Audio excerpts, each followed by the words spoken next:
5월 1일 목요일 큐티입니다. 본문은 민수기 17장 1절에서 13절까지 말씀입니다. 여호와께서 모세에게 말씀하셨습니다. 이스라엘 자손들에게 말해 각 지파마다 한 개씩 각 지파 지도자들의 지팡이 총 12개를 거두어 각 지팡이에 각 사람의 이름을 써라. 레위 지파의 지팡이에는 아론의 이름을 써라. 이는 각 지파의 우두머리마다 지팡이가 하나씩 있어야 하기 때문이다. 그 지팡이들을 회막한 증곡에 곧 내가 너와 만나는 곳 앞에 두어라.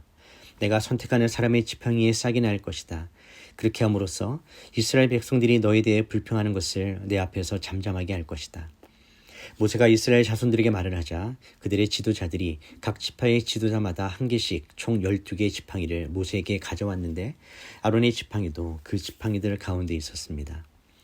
모세가 그 지팡이들을 증거막 안에 여호와 앞에 두었습니다.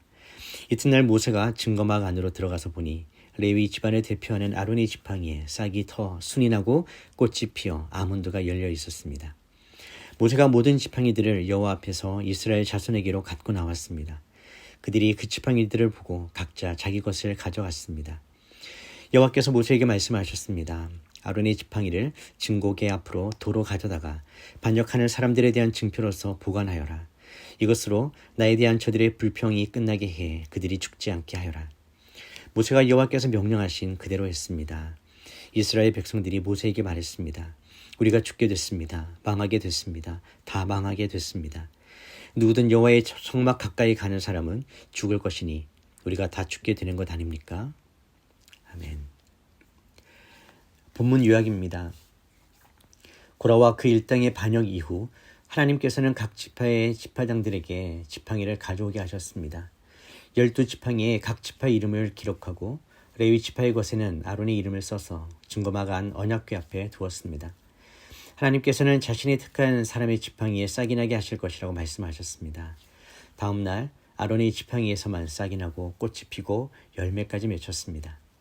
이를 통해 하나님께서는 아론을 제사장으로 선택하셨음을 확정하셨고 그 지팡이를 증거물로 보관하게 하셨습니다. 백성들은 두려워하여 우리가 죽게 되었나이다 라고 탄식했습니다. 첫 번째 묵상입니다. 하나님께서는 아론의 지팡이에 기적을 일으키심으로써 제사장직에 관한 논쟁을 종결시키셨습니다. 이 사건은 단순한 기적이 아니라 하나님의 주권적 선택과 권위를 세우시는 것에 대한 중요한 표징이었습니다. 민수기 16장에서 고라와 250명의 족장들이 모세와 아론의 권위에 도전했을 때 그들은 결국 하나님의 심판을 받았습니다. 그러나 여전히 백성들 사이에 의문이 남아 있었고 하나님께서는 이 의문을 완전히 해소하기 위해 더 명확한 증거를 보여주셨습니다. 아론의 지팡이에 단순히 싹이 난 것이 아니라 꽃이 피고 열매까지 맺었다는 점이 중요합니다. 이는 완전한 생명의 과정을 상징합니다. 죽은 나무 막대기가 하룻밤 사이에 완전한 생명체로 변화된 것은 창세기의 창조 능력을 연상시킵니다. 구약에서 지팡이는 종종 권위와 능력의 상징으로 사용되었습니다. 모세가 바로 앞에서 지팡이로 기적을 행했고 홍해를 가를 때도 지팡이를 사용했습니다. 이제 아론의 지팡이 역시 하나님의 권위를 상징하게 되었습니다. 특히 이 지팡이가 언약궤 앞에 보관되었다는 점은 제사장직의 기원이 인간의 선택이나 세습이 아닌 하나님의 직접적인 선택과 임명임을 지속적으로 상기시켜주는 역할을 했습니다. 구속사적 관점에서 아론의 지팡이는 그리스도의 부활과 대제사장직을 예표합니다. 히브리서 저자는 그는 멜기세덱의 반차를 따르는 영원한 대제사장이 되었느니라 라고 선언합니다. 아론의 권위가 죽은 나무에서 생명이 피어남으로 입증되었듯이 예수님의 제사장직은 죽음에서 부활하심으로 확증되었습니다. 아론의 제사장직이 하나님께서 친히 세우신 것이듯 우리 삶의 모든 권위와 질서도 궁극적으로는 하나님께로부터 온다는 사실을 기억해야 합니다. 적용 질문입니다. 내 삶에서 하나님이 세우신 권위에 대해 어떤 태도를 갖고 있습니까? 불평하고 도전하기보다 존중하고 기도하는 마음이 있습니까? 중요한 결정이나 새로운 방향을 선택할 때 말씀, 기도, 그리고 공동체를 통해 하나님의 뜻을 분별하며 하나님의 확증을 구하며 살아가기를 원합니다. 두 번째 묵상입니다. 본문 마지막 부분에서 이스라엘 백성들은 모두 죽게 되었다고 이야기합니다. 이것은 하나님의 거룩하심과 인간의 죄악됨 사이의 긴장을 보여주는 중요한 장면입니다. 이스라엘 백성들은 고라와 그 일당의 죽음, 그리고 이어진 재앙을 목격한 후 하나님의 거룩하심이 얼마나 두려운 것인지 깨달았습니다. 이사야도 하나님의 영광을 보았을 때 화로다 나여 망하게 되었도다. 나는 입술이 부정한 사람이요 만군의 여호와이신 왕을 배웠습니다. 라고 고백했습니다.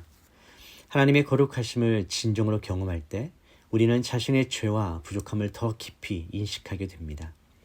그러나 하나님께서는 백성들의 두려움 가운데서도 구원의 길을 예비하고 계셨습니다. 아론의 지팡이에 꽃이 피고 열매가 맺히는 기적은 단순한 선택의 표징을 넘어 생명과 소망의 메시지였습니다. 이는 후에 예수님께서 나는 부활이요 생명이니 나를 믿는 자는 죽어도 살겠고라고 선포하신 복음의 예표였습니다. 죽음의 두려움은 인간의 가장 근본적인 두려움입니다. 그러나 죽은 지팡이에서 생명이 피어난 것처럼 하나님은 예수 그리스도를 통해 죽음과 두려움에서 생명과 소망으로 이끌어내시는 분입니다. 백성들은 우리가 다 망하여야 하리까라는 그 질문에 대해서 하나님의 궁극적인 답변은 바로 복음입니다. 하나님이 세상을 이처럼 사랑하사 독생자를 주셨으니 이는 그를 믿는 자마다 멸망하지 않고 영생을 얻게 하려 하심이라. 하나님은 우리를 멸망시키시기 위해서가 아니라 구원하시기 위해 아들을 보내셨습니다. 적용 질문입니다. 나는 하나님의 거룩하심에 대해 얼마나 깊이 인식하고 있습니까? 하나님을 단지 친밀한 존재로만 여기고 있는 것은 아닌지 돌아보십시다.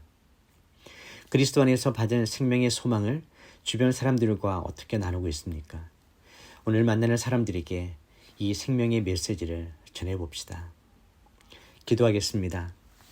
거룩하신 하나님 아버지, 주님의 주권적 선택과 권위 그리고 생명을 주시는 능력을 깨닫게 해주심에 감사드립니다.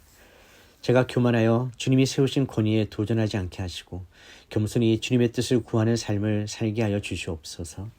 주님의 거룩하심 앞에 제 부족함을 인정하되 그리스도 안에서 주신 생명의 소망을 붙들게 하여 주시옵소서. 저희 메마른 영혼에 성령의 생명을 부어주셔서 풍성한 열매 맺길 간절히 소망하며 예수님의 이름으로 기도드립니다. 아멘.